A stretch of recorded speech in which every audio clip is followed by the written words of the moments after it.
वाटेवरल्या पाऊलखुणा. प्रकरण 89. नीतूपुरीबाईने अतोनात छळले. खेळ कुणाला दैवाचा कळला असे एक मराठी गाणं आहे. ते खरंच मनाला खूप स्पर्श करून जाते. आयुष्याचा कुणालाही भरोसा देता येत नाही.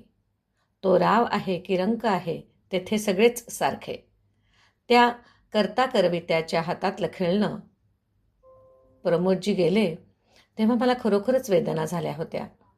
तसेच 16 फेब्रुवारी 2015ला आर आबा गेले. त्यांनीही मला माझ्या अडचणीच्या वेळेस खरंच खूप मदत केली होती आणि 2014च्या 3 जूनला लोकनेते गोपीनाथजी हे आपणास सोडून गेले. त्यांनी 1993ला माझं साखळी उपोषण सोडवलं होतं.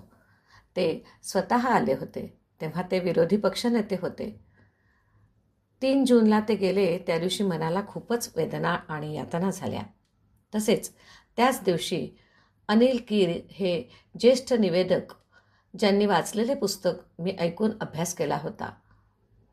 माझं संपूर्ण महाविद्यालयीन शिक्षण ज्यांच्या आवाजामुळे शक्य झालं आणि त्यांनी वाचलेल्या कादंबऱ्यांमुळे माझं भावविश्व उमलत गेलं असे अनिल कीर हे देखील 3 जून 2014ला अचानक गेले. त्यांचे देखील फारसं वय नव्हतं. तोच प्रकार विजय चव्हाण या माझ्या मित्राच्या बाबतीत झाला. विचार करत असताना खरंच खूपच मनाला यातना होतात. आमदार अहिल्याताई रांगणेकर हे असंच एक संवेदनशील व्यक्तिमत्व. राष्ट्रीय दृष्टिहीन संघाशी त्यांचा खूप जवळून संबंध होता. त्या स्वतः संघाच्या सदस्यही होत्या. 1998च्या जुलै महिन्यात राष्ट्रीय दृष्टिहीन संघाच्या वतीने आंदोलन पुकारले होते. आझाद मैदान येथे मी स्वतः श्री पाटूसाहेब आणि आपल्या संस्थेत घाटकोपर येथील प्रकल्पात कार्यरत असलेली लालन पालव ही अंध महिला, आम्ही तिघे बेमुदत उपोषणासाठी बसलो होतो. अंधांची रोजगार भरती यासाठीच हे उपोषण केले होते. पडत्या पावसात सर्व अंध कार्यकर्ते राजू सोंडे, बहिरू डोलारे, सुदाम साळुंखे, हरीश मुन्ने आणि अजय सिंग काम करत होते. मंगळवार आणि बुधवार 2 दिवस उपोषण झाले. गुरुवारी सकाळी 10 वाजता प्राध्यापक R.K. रकिबे, दत्तात्रय जाधव, रघुनाथ बारड, प्रवीण पाटकर, विजय जाचक आणि ऋषिकेश कोठाळे यांचा शिष्टमंडळात समावेश होता. आमदार अहिल्याताई रांगणेकर यांनी शिष्टमंडळाचे नेतृत्व केले आणि मुख्यमंत्री मनोहर जोशी यांच्याशी भेट घडवून आणली. मुख्यमंत्र्यांशी चर्चा झाल्यानंतर अहिल्याताईंनी आमचे उसाचा रस देऊन उपोषण सोडवले. आझाद मैदानावर त्यांनी आम्हाला मार्गदर्शन केले. त्या विधानसभेत नेहमीच आमचे प्रश्न मांडत असत. अहिल्याताईंचे निधन मनाला चटका लावून गेलं. 2015च्या जूनमध्ये वृषाली 12वी पास झाली तर मृणाली 10वी पास झाली. मृणालीने वर्तक महाविद्यालयात 11वीला प्रवेश घेतला. वृषालीने BA फर्स्ट इयरला प्रवेश घेतला. 12वी झाली असल्यामुळे तिला आता MPSC, UPSCच्या परीक्षा द्याव्यात असे वाटू लागलं होतं. बहुतेक कॉलेजमधील शिक्षकांनी तसे विद्यार्थ्यांना सुचवलं असावं. माझीही 1992-93ला MPSC, UPSCची परीक्षा द्यायची पूर्वी इच्छा होती. तयारीही होती, पण करण्यासाठी प्रस्थापितांविरुद्ध मला संघर्ष करावा लागला होता आणि ते देखील मला करता आलं नव्हतं. हताशपणे माघार घ्यावी लागली होती. दुर्दैवानं त्या काळात अंधांना कायद्याचे संरक्षण नव्हते. आता मात्र आहे. माझ्या मित्राचे श्री सतीश जाधव यांचे बोरिवली येथे विजेता अकॅडमी नावाचे एक MPSC कोचिंग क्लास होते. तेथे वृषालीने ॲडमिशन घेतली. 2007 पासून मी गोरेगाव येथील माझ्या घर व्यवसायातील अडचणीमुळे तात्पुरते काही काळ भाड्यानं दिलं होते. दरवर्षी वेगवेगळ्या ॲग्रीमेंट केले जात असे. 2007ला दिनेशभाई, 2008 अमृत सिंग, 2009ला श्री देवेज्ञ, 2010 ते 13 जॉन्सन अँड जॉन्सन या कंपनीचे मॅनेजर राहत होते. 2014-15 नीतू मंजुनाथ पुजारी या महिलेस ते भाड्याने दिले होते. 2015ला सनराईज हाऊसिंग सोसायटी या माझ्या सोसायटीतील सेक्रेटरी चेअरमन साहेबांनी तिला कमी करण्याबाबत मला सुचवलं. त्यावरून मी 2015च्या जुलैमध्ये नीतू मंजुनाथ पुजारी हिला घर खाली करण्याच्या संदर्भात नोटीस दिली होती.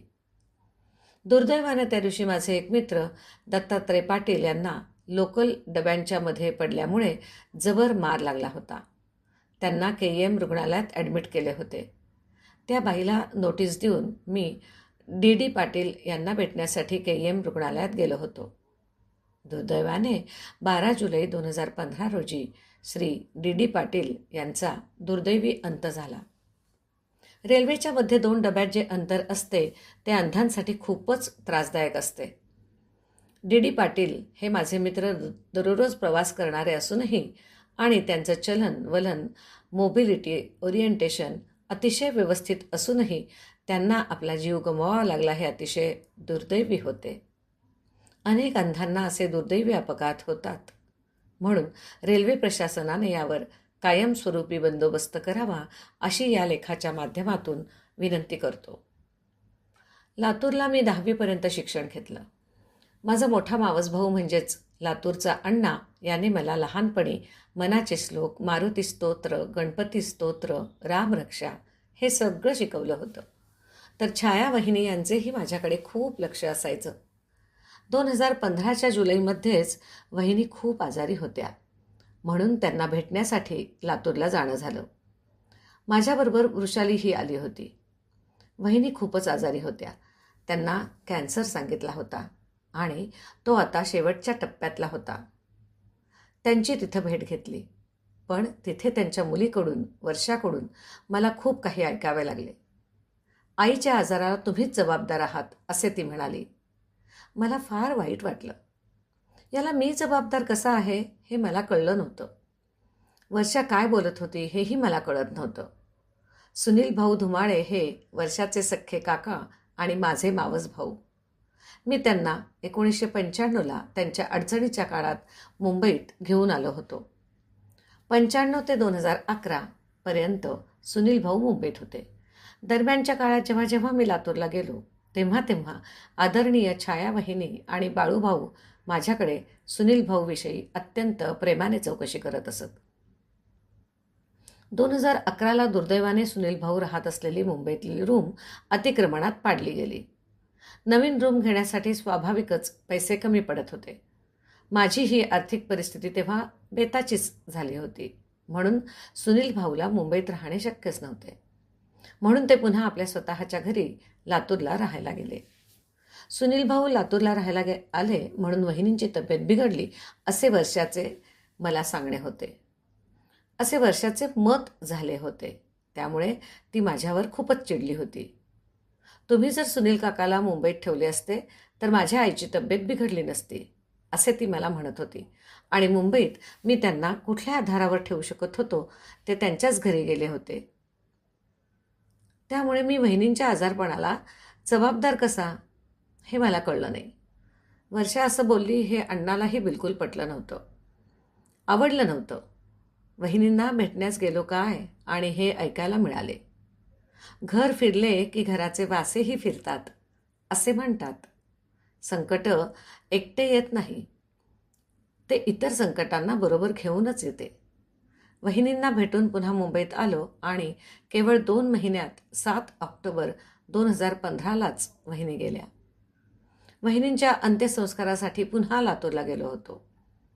त्यांचं कार्य करून मुंबईत येतो न येतो तोच 28 ऑक्टोबर बरोबर 15 दिवसांनी अण्णा म्हणजे बाळूभाऊ देखील टेन्शनमुळे आम्हाला सोडून गेला.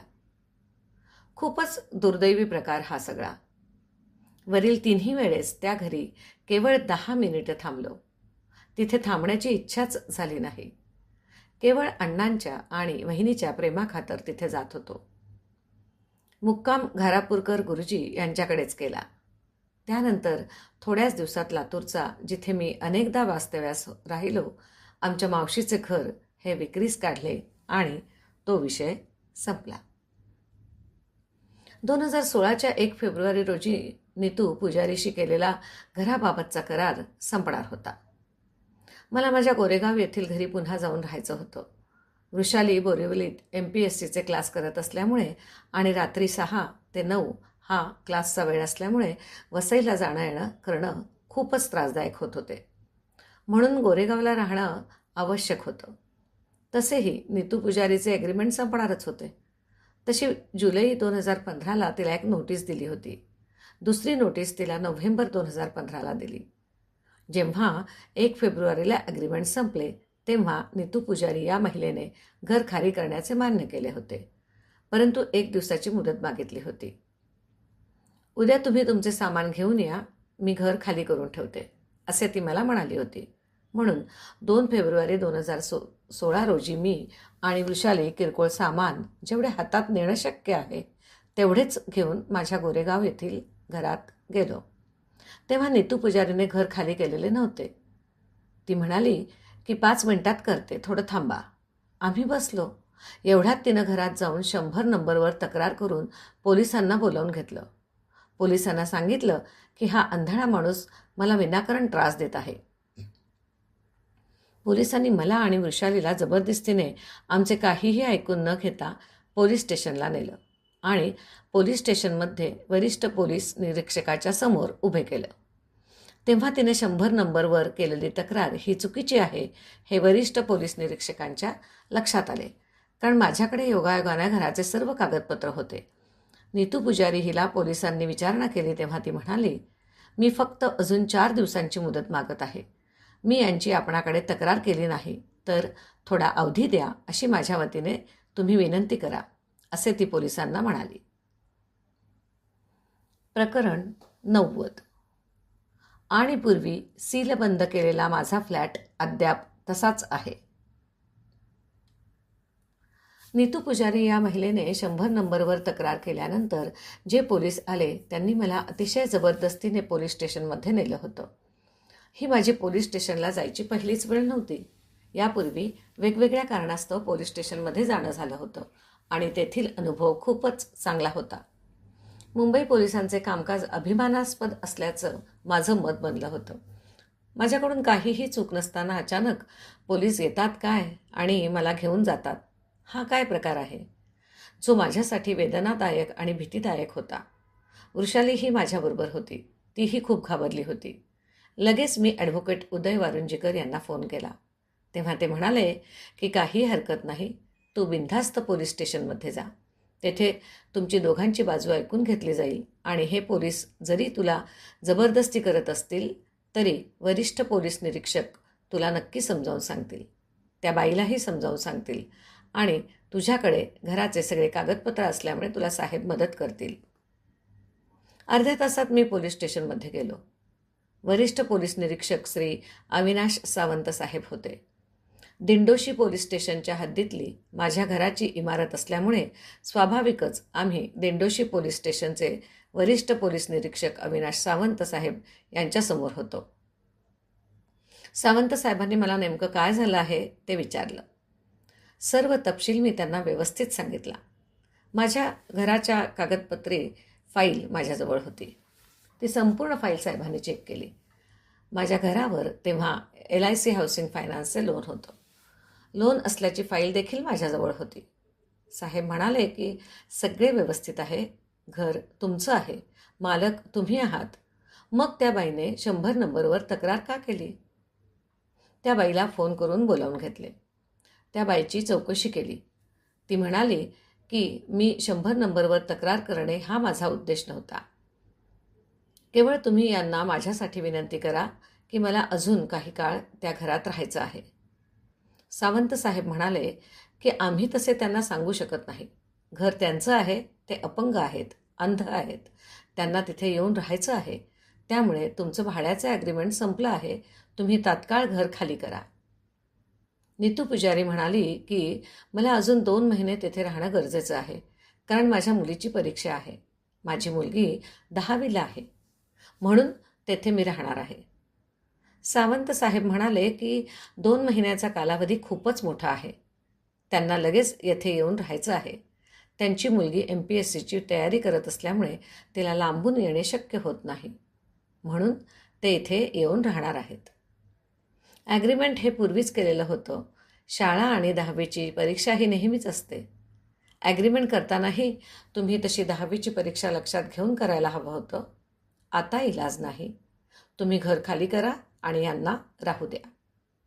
मात्र नितू पुजारी ऐकत नाही हे पाहता साहेबांनी मला पुन्हा विचारलं की तुम्हाला 2 महिने या बाई राहिल्या तर चालेल का? मी म्हणालो की साहेब, मला खूपच घाई झालेली आहे, कारण मुलीचे क्लासेस सायंकाळी 6 ते 9 या गर्दीच्या वेळेत असतात. बोरिवली स्टेशनहून वसईला यायला गाडी पकडणे शक्य होत नाही. चर्चगेटहून सगळ्या गाड्या भरून येत असल्यामुळे खूपच अडचण होत आहे. मी केवळ तुम्ही म्हणताय म्हणून, केवळ तुमच्या शब्दाखातर आणि तुमच्यावर विश्वास ठेवूनच 4 दिवसांसाठी थांबण्यास तयार आहे. सध्या सोडायचे नव्हते तर या बाईंनी मला तसे सांगायला हवे होते. ह्या बाई मला पूर्वीपासूनच सोडते घर, सोडणार आहे असं सांगत होत्या. त्यांनी ही भूमिका घेतली आहे, त्यामुळे मी माझी पूर्ण तयारी केली आहे इथं येऊन राहण्याची. तेव्हा सावंतसाहेबांनी 4 दिवसांची मुदत नितू पुजारी हिला दिली व आम्ही तिथून निघालो. 4 दिवसांनी पुन्हा घर खाली केले गेलं नाही हे सांगण्यासाठी मी साहेबांकडे गेलो. साहेबांनी पुन्हा तिला बोलवलं. पुन्हा तेच, पुन्हा ती चर्चा. पुन्हा 2 दिवस मागून घेतले आणि 2 दिवसांनी नितू पुजारीने सांगितलं की मला अजून 2 दिवस हवे आहेत. अजून 2-3 दिवस मी घर सोडू शकत नाही. पुन्हा सावंतसाहेबांनी मला विचारून त्या बाईस 2 दिवसांची मुदत दिली. या 2 दिवसातच तिने दिंडोशी सत्र न्यायालयात माझ्याविरुद्ध आणि वरिष्ठ पोलीस निरीक्षक अविनाश सावंत यांच्याविरुद्ध दावा दाखल केला. 10 फेब्रुवारी रोजी कोर्टात जायचं होतं. 9 फेब्रुवारी रोजी मला ती नोटीस मिळाली. उदय वारुंजीकर सरांना याबाबत विचारलं असता ते म्हणाले की तू आणि तुझी मुलगी 2 तारखेलाच घरात जाऊन राहा. त्या बाईचे ॲग्रीमेंट 1 तारखेला संपले आहे, त्यामुळं घाबरण्याचं कारण नाही. उद्याच्या तारखेला तुझ्या बाजूनेच निकाल लागेल. तू कोर्टात जा. आम्ही कोर्टाच्या हे लक्षात आणून देऊ की हा दावा सरळ सरळ वेळ काढूपणासाठी टाकलेला असून श्री दिनेश महाजन हे तिथे राहत आहेत. त्याचप्रमाणे दुसऱ्या दिवशी मी दिंडोशी सत्र न्यायालयात गेलो. परंतु ज्या न्यायमूर्ती साहेबांकडे हा दावा होता ते साहेब सुट्टीवर होते. भेंडे साहेब होते. त्यांच्याऐवजी न्यायमूर्ती खान साहेब कामकाज पाहत होते. खान साहेबांनी पुढील तारीख दिली. 15 फेब्रुवारी तोपर्यंत स्टेटस को मेंटेनन्स करण्यास सांगितले. त्यामुळे आम्ही पुन्हा एकत्र राहू लागलो. पूर्वी 2 तारखेपासून फक्त मी आणि वृषालीच राहत होतो. आता मृणाली आणि सौ अनिता आम्ही चौघेही गोरेगावला एकत्र राहू लागलो. एकत्र राहत असताना नितू पुजारी आम्हाला खूपच त्रास दिला. तो त्रास शब्दात व्यक्त करणे खरंच खूप कठीण आहे. मला उठून माझ्याच घरात लघुशंकेसाठी सुद्धा जाता येत नव्हते. जर मी जाऊ लागलो तर वाटेत ती बाई येत असे व मला यांनी हात लावला असा कांगावा करत असे. पोलीस स्टेशनकडे तशी तक्रार करत असे. आम्ही चौघेही शाकाहारी आहोत हे नितू पुजारीला चांगले माहीत होतं.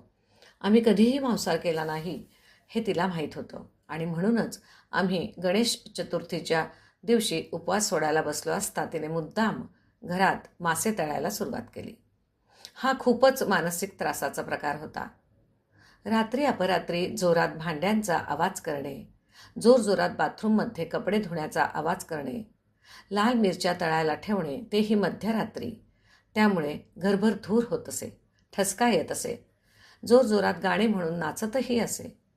हा सगळा त्रास होत होता. मलाही अनेक जण सांगत होते की तुम्हीही सुद्धा तिला त्रास द्या, पण आम्हाला ते करणे शक्य होत नव्हते. नितू पुजारी व तिच्याबरोबर असलेल्या इतर 2-3 स्त्रिया, त्यात तिची आई म्हणून ही एक कोणीतरी बाई होती.